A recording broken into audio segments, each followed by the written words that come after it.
trabalho na Equivia hoje, sou diretor de ciência de dados. Então, a ideia da minha apresentação hoje é mostrar um pouquinho esse processo de geração das evidências. Então, uma das evidências são os registros clínicos, vou falar um pouquinho, como a gente viu aqui alguns exemplos de fibrose cística, mas também a gente tem outras formas de olhar para os dados, gerar evidências e utilizar esses dados para poder incorporar ou apoiar as tomadas de decisões clínicas aí. Tá? Bom, eu gostaria só de começar fazendo uma pequena diferença aqui entre os dados, entre terminologias, que a gente escuta muito real world evidence, real world data, escuta um monte de coisa e não sabe às vezes o que é, né? Então tá. Real world evidence é a evidência clínica de fato, né? Então é o resultado da análise. E real world data é o dado por si só. Então, muitas vezes, ter o dado não significa ter uma evidência confiável. Ter o dado não necessariamente é algo que faça sentido. Então, primeiro passo, ter o dado. Segundo passo, fazer o estudo e entender um pouquinho mais sobre a evidência que aquele dado pode significar. E tudo isso é um processo, né? Então, a gente começa primeiro com o dado, que é o mínimo, o micro. Depois a gente tem um pouquinho de transformação desse dado, processo de limpeza de dados, mineração, exploração desses dados, uma série de tarefas que precisam ser realizadas até o dado virar uma informação. Depois que esse dado é uma informação, ele pode virar para a gente um conhecimento acerca aí de uma doença, acerca de uma situação ou acerca de algum ponto específico dentro daquele contexto daquele dado. E, por fim, esse dado também tem que ser divulgado, né? Não adianta nada nós realizarmos estudos, pensarmos, e esse dado não ser publicado, não ter gente aqui para falar sobre eles, ou entender um pouco melhor sobre esse processo. Então, é um fluxo. Gerar evidência não é simples, não é só o dado inicial, e também depende de todo esse processo de análise e transformação desse dado. Tá? Sobre geração de evidência, FDA já vem autorizando muito nos Estados Unidos há mais tempo, né, o processo de utilização de evidências para incorporação de medicamentos ou para aprovação desses medicamentos de forma regulatória. No Brasil, recentemente, agora em outubro, a Anvisa publicou um guia de estudos de mundo real para aprovação, aí, para ser utilizado, estudos serem utilizados como aprovação de medicamentos dentro do Brasil. Então, isso mostra um pouco a força, né, como que isso vem se transformando. Recente, outubro de 2023. E eu trouxe alguns pontos desse guia para a gente entender como geração de evidência, como estudo de mundo real pode estar sendo utilizado nesse processo. Então, dentre muitos pontos, a Anvisa diz lá para a gente, né, que essa inclusão ela pode ser para doenças raras. Então, está claro no guia, doenças raras. Eu não tenho estudo, eu não tenho número de pacientes, eu tenho algo de mundo real, eu posso utilizar, está no guia. Novas indicações, situações que o ensaio clínico não pode cobrir, suporte aos ensaios clínicos randomizados, tá? E questões de segurança, eficácia, todas elas podem ser avaliadas, incluir ou alterar uma indicação, incluir uma indicação para um novo grupo, enfim, adicionar eficácia comparativa e outras informações de segurança. Então, para quem tinha medo, né, para quem queria ser tradicional lá nos estudos clínicos, randomizados, aleatorizados, tem que ser daquele jeito, só existe esse caminho, não mais, inclusive regulamentado. Então, usar as evidências de mundo real é possível. Isso eu estou falando de aprovação na Anvisa, regulatório, mas em breve vai bater na porta da Conitec, né? Então, já a gente está chegando com incorporação. Vou puxar a palavra aqui e me cobrem depois lá. Então, já a gente está batendo com esses dados. Além disso, esses dados de mundo real, eles são úteis para diferentes perspectivas, né? Então, a gente tem dado do registro, que é uma perspectiva clínica, acompanhamento do paciente, mas esse dado também ele pode ser utilizado para necessidades de provedores, uso de ferramentas digitais em saúde, ambiente de compartilhamento baseado, né, risco, para avaliação de risk sharing de medicamentos, demandas de pagadores, ambiente regulatório, enfim, desenvolvimento de plataforma de evidências. Então, a utilização do dado de mundo real é muito mais abrangente nesse sentido. Então, ele pode estar e pode vir de diferentes fontes, diferentes origens. Tá? E assim, quando a gente fala de proposta de valor, né, para a gente articular com dados de mundo real, a gente tem uma proposta para todas as partes interessadas, a gente pensa no dado como preocupação com a doença, epidemiologia, estudos de carga de doença, destaque para as necessidades, ou pensa ainda em tratamento, avaliação de eficácia e segurança, dossiê de valor clínico, desenvolvimento clínico, evidências de mundo real. A gente ainda também pensa em por que o medicamento deve ser, né, coberto, então evidências com relação à força da medicação, a custo-efetividade dessa medicação, e estudos de diferentes países e fontes. Então, ter esse dado de mundo real abrange as diferentes partes interessadas: paciente, regulatório, medicamento, estudos.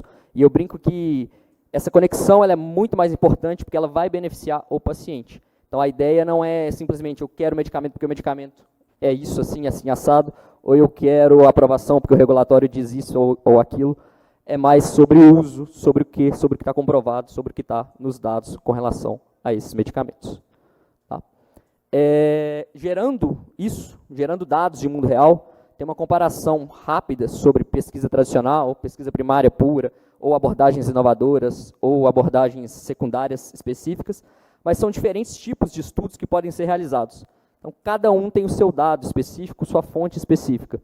Então, na pesquisa tradicional pura, a gente pode fazer estudos prospectivos, coletas de dados. Já com abordagens inovadoras, estudos remotos. Hoje em dia, a gente tem conseguido autorização para realizar estudo remoto, acompanhamento de paciente através de respostas de formulários, aplicativos mobile, celulares, o que facilita muito, principalmente no contexto do Brasil. A gente tem gente que está morando no interior do interior, a gente não chega nesse paciente. Então, ter esse tipo de aprovação é muito legal. Estudos enriquecidos, que também funciona bem. A gente tem um acompanhamento de base de dados e um acompanhamento prospectivo, um retrospectivo da base e um acompanhamento prospectivo. Estudos exclusivamente de base de dados, que também trazem esse contexto. E essa evidência ela pode ser gerada em diferentes questões. Padrões de tratamento, carga de doença novamente, utilização de recursos, os PRONs, os desfechos, tempo, movimentação. Então, tem uma série de coisas que podem ser medidas. E lembrando que muitas vezes a gente pensa, estou estudando a doença e o que isso vai me ajudar na incorporação? E o próprio Rodrigo e o próprio Luiz já deram a resposta antes. Números de paciente, qualidade de vida desses pacientes. Então, todo esse estudo que ele é gerado antes, ele ajuda lá na frente, porque você tem prova, você tem evidência científica baseada no que foi estudado sobre esses pacientes. Tá? Alguns benefícios rápidos aí de estudos de base de dados em relação a outros tipos de estudos, né, como pesquisa tradicional, ou survey médico. Normalmente, a gente resume em velocidade e custo. Né? Realizar um estudo direto em base de dados, muitas vezes ele é mais barato e mais rápido comparado aos outros estudos. Tá? E claro que tem limitações. Né? Eu não vou ficar só defendendo estudo de base de dados aqui não, gente, sem viés. Não deu viés. Mas é porque dados específicos para determinadas doenças a gente não tem. O trabalho do registro é um trabalho já fantástico, então esse tipo de trabalho é super importante.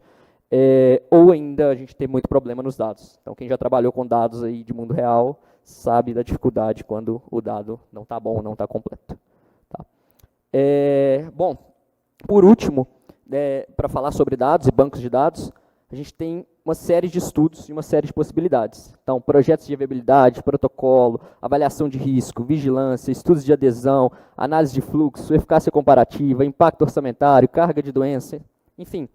O mundo é grande e é possível quando a gente trata de dado. E eu até costumo dizer que é um risco também, porque é importante estar sabendo o que você está fazendo com esse dado. Então, ter um estudo de qualidade envolve times multidisciplinares, envolve coletividade. Concordo totalmente com a fala do Rodrigo aqui antes de mim. Eu, como computação, muitas vezes eu não vou entender um detalhe suficiente da doença. Eu vou entender da análise, vou entender do dado. Então, ter alguém do meu lado sempre trabalhando comigo que me dê os indícios e dê o norte do estudo para a doença é fundamental. Então, eu sempre defendo times multidisciplinares para poder fazer esse tipo de estudo. Tá? É muito raro a gente conseguir um estudo de sucesso sem essa multidisciplinariedade. E, por último, ali embaixo, que eu vou falar um pouquinho no final, sobre estudos avançados com inteligência artificial também, que hoje a gente vem comentando, eu não posso deixar de falar um pouquinho nessa minha apresentação. Tá? Falando de doenças raras especificamente, né? Então, saímos no contexto de dados. Acho que está todo mundo confortável com o que os dados podem fazer e o que é um dado e o que é uma evidência.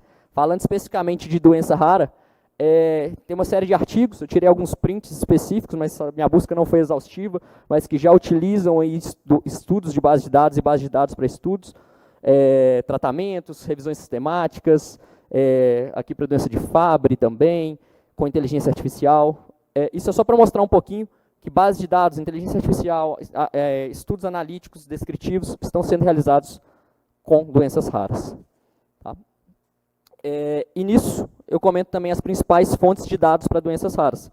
Então, os registros clínicos, associação de pacientes, e eu coloquei aqui também o DataSUS. Embora com as suas limitações, a gente consegue extrair muita informação ali do DataSUS, principalmente com medicação de alto custo. Então, em doenças raras, muitas vezes, ela envolve uma medicação de alto custo, E essa informação está dentro do DataSUS. Então, é importante a gente ter essas 3 fontes. Não são as únicas. Então, existe fonte de pesquisa, coleta prospectiva, várias outras que podem compor.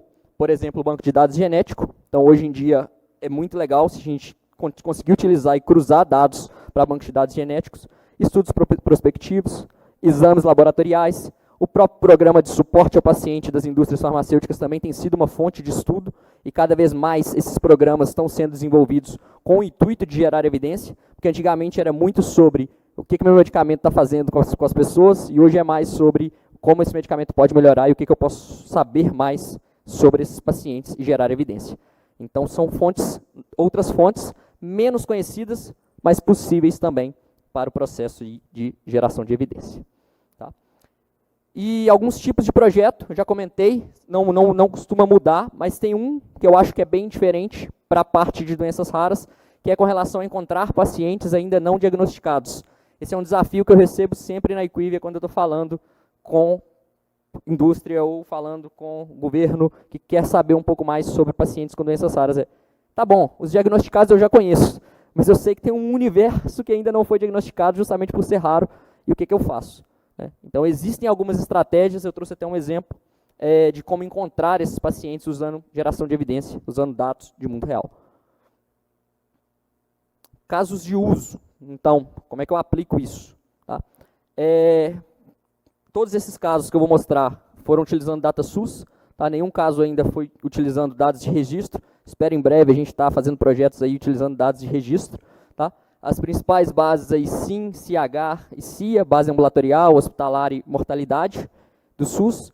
Esse slide aqui desse projeto é o projeto que o Rodrigo acabou de comentar, que foi publicado recentemente no Congresso de Fibrose Cística, tá? Que foi uma estimativa de número de pacientes dentro da população brasileira aí, com fibrose cística, olhando com uma visão de SUS, e também com a questão às hospitalizações, que ele comentou também de 1 a cada 3 pacientes estão hospitalizados aí com fibrose císticas, e sua distribuição entre grupos pediátricos, adultos e adolescentes.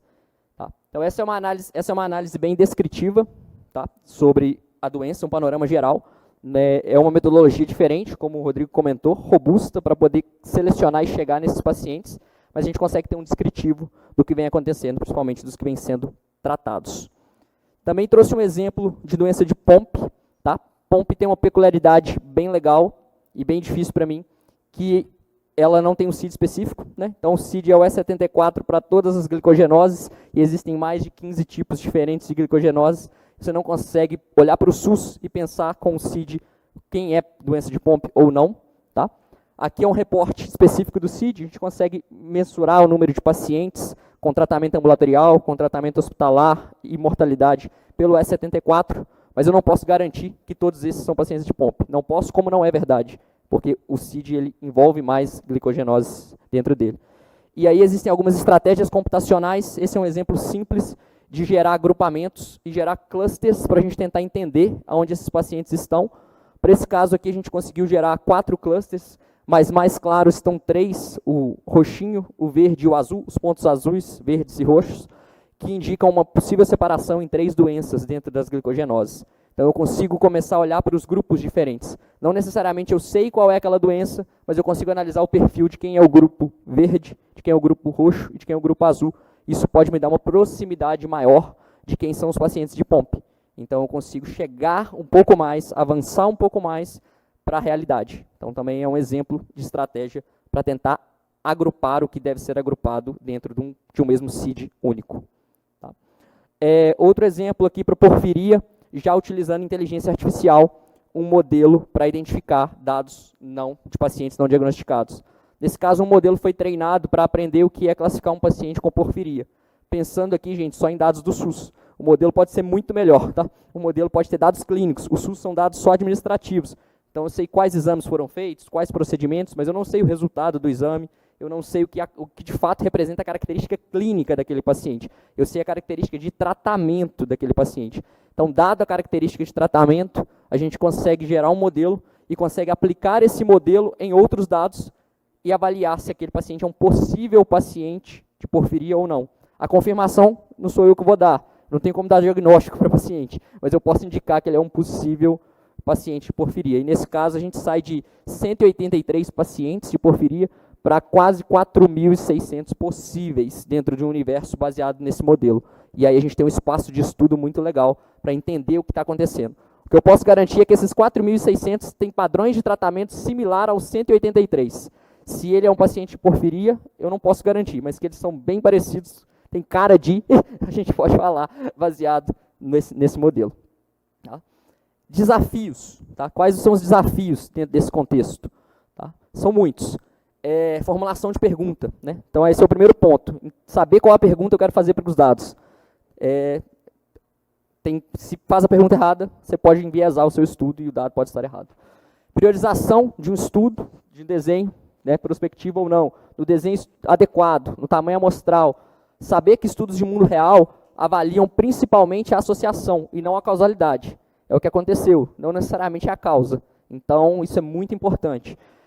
Preconceitos também contra a falta de aleatorização. Muitas vezes o estudo não está aleatorizado. Então, a gente entender qual é a população, delimitar.